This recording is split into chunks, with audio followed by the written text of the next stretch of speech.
Hello, good afternoon. I hope you all are fine. Welcome to शाज़ biology. चलिए आज हम लोग ह्यूमन रिप्रोडक्शन पढ़ेंगे। ठीक है, ह्यूमन रिप्रोडक्शन आपका चैप्टर 3 है और इसे साथ में पढ़ने का रीज़न ये है कि हमारा जो sexual reproduction in flowering plant है ना, वो साथ के साथ कंप्लीट हो जाएगा और इसके साथ एक और अगर चैप्टर हम पढ़ेंगे तो थोड़ा कोर्स हमारा जल्दी हो जाएगा।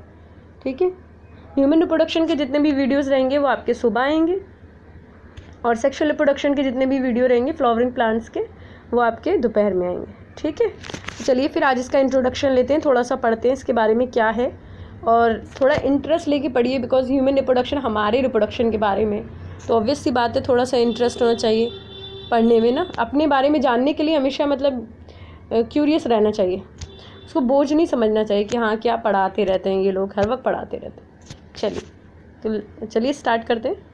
सबसे पहले ह्यूमन रिप्रोडक्शन में हमें पता है ह्यूमन बीइंग रिप्रोड्यूस करते हैं किससे, सेक्सुअल। ठीक है, हमारे अंदर क्या होता है, रिप्रोडक्शन दो तरह से होता है, एक होता है असेक्सुअल रिप्रोडक्शन, एक होता है sexual reproduction. What is the basic difference? Sexual reproduction जो होता है उसमें दो पेरेंट्स इन्वॉल्व होते हैं, दो गैमेट्स इन्वॉल्व होते हैं।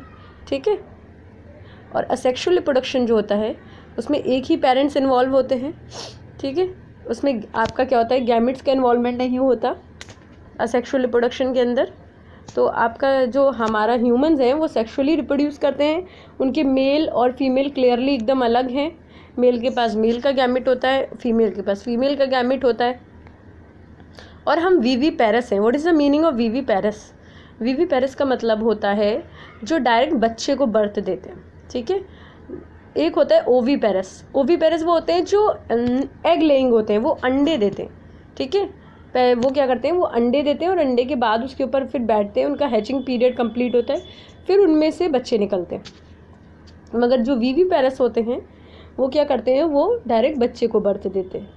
अच्छा, एक क्वेश्चन होता है कि किसका बेटर सर्वाइवल होता है, ओवी पेरस का या वीवी पेरस का? तो सिंपल है, जाहिर सी बात है कि वीवी पेरस जो होते हैं उनका बेटर सर्वाइवल होता है, क्योंकि वीवी पेरस में क्या होता है, बच्चा माँ की बॉडी के अंदर है ना।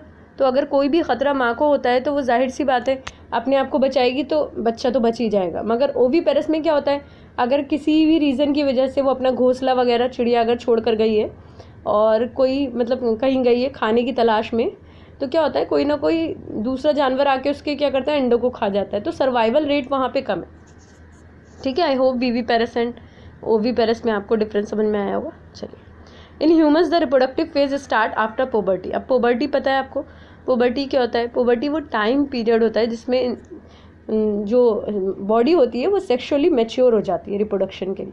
ठीक है, जो गैमेट्स होते हैं बॉडी के वो बनने स्टार्ट हो जाते हैं, आपकी बॉडी के अंदर सारे चेंजेस स्टार्ट हो जाते हैं एक एज के बाद कि आपको क्या क्या आपकी बॉडी में, अगर फीमेल है तो फीमेल की बॉडी में ठीक है उसके जैसे चेंजेस स्टार्ट हो जाते हैं, मेल है तो मेल की बॉडी में। पोबर्टी आपने पढ़ा होगा। ठीक है, चलिए तो आगे बढ़ते हैं। Involves gametogenesis. सबसे पहला जो स्टेप होता है वो होता है गैमेटोजेनेसिस। मैंने कई बार आपको बताया जेनेसिस वर्ड का मतलब होता है प्रोसेस, तो उसके आगे जो लिखा होता है ना वो वही बना रहा होता है। तो इसके आगे क्या लिखा है, इसके आगे लिखा है गैमेटो, यानी क्या बना रहा है, गैमेट बना रहा है। तो गैमेटोजेनेसिस वो प्रोसेस होता है जिसमें गैमेट्स बनते हैं, यानी मेल की बॉडी में मेल का गैमेट स्पर्म और फीमेल की बॉडी में फीमेल का गैमेट एग। ठीक है, उसके बाद आता है इंसेमिनेशन। इंसेमिनेशन जो होता है उसका मतलब होता है कि जो गैमेट बन गया वो उन्हें बॉडी में ट्रांसफ़र भी तो करना पड़ेगा ना, वरना गैमेट का यूज़ क्या है। मेल की बॉडी में जो गैमेट बना उसको क्या करा जाएगा, उसको फीमेल की बॉडी में इंजेक्ट किया जाएगा। ठीक है, उसकी फीमेल की बॉडी में से इंजेक्ट किया जाएगा, तो इसे कहते हैं इंसेमिनेशन, यानी स्पर्म को फीमेल की बॉडी के अंदर इंजेक्ट किया जाएगा, तो ये कहलाएगा आपका इंसेमिनेशन। ठीक है, इंसर्ट करना बेसिकली इंसेमिनेशन होता है। नेक्स्ट है फर्टिलाइजेशन। जब दोनों गैमेट्स आपस में मिलेंगे तो क्या बनेगा, तो फर्टिलाइजेशन होता है, जायगोट बनेगा। ठीक है, और जायगोट बनेगा ये तो आपको पता ही है। फिर जायगोट अर्लियर स्टेजेस में और आगे बढ़ता जाएगा, उसकी ग्रोथ होती जाएगी। ठीक है, वो एम्ब्रियो बन जाएगा, फिर फीटस बन जाएगा, तो इस तरह से वो बढ़ता जाएगा और फिर एक फुली मैच्योर बेबी बन जाएगा। ठीक है, तो फर्टिलाइजेशन यहाँ पर हो गया। आई होप फर्टिलाइजेशन समझ में आया होगा। Basically fusion of male and female gamete होता है फर्टिलाइजेशन। ठीक है, फोर्थ है इम्प्लांटेशन।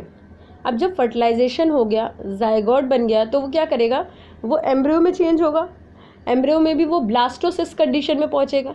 अभी आप इसके अंदर मत परेशान होइए कि what is blastocyst and all, अब उसके लिए मत परेशान होइए, वो तो अभी हम आगे बहुत डिटेल में पढ़ने ही वाले हैं।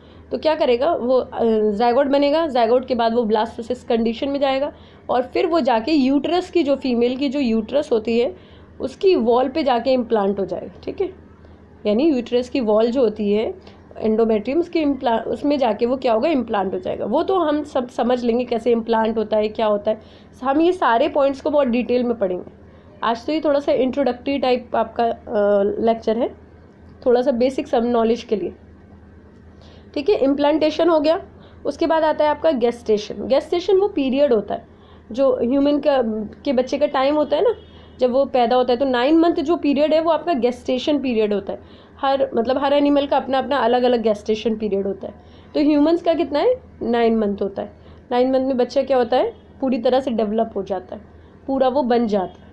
ठीक है, उसके सारे लिम्स, उसकी सारी बॉडी के ऑर्गन सब बन जाते हैं। तो जो पीरियड है उसका पूरा मेच्योर होने का वो गेस्टेशन पीरियड कहलाता है। उसके बाद आता है पार्चुरेशन। पार्चुरेशन का मतलब होता है डिलीवरी ऑफ अ बेबी। ठीक है, तो जो पार्चुरेशन होता है वो लास्ट स्टेप होता है।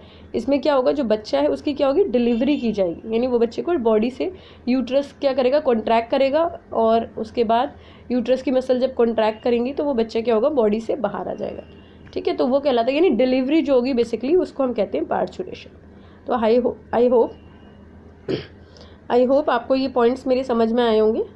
ठीक है, चलिए तो देखिए फिर इसके बाद आता है आपका, मुझे लगता है आज इसको इतना ही कंप्लीट करते हैं इस पॉइंट्स को, फिर हम इसके फर्दर वीडियो में मेल रिप्रोडक्टिव सिस्टम से स्टार्ट करें। ठीक है, थैंक यू।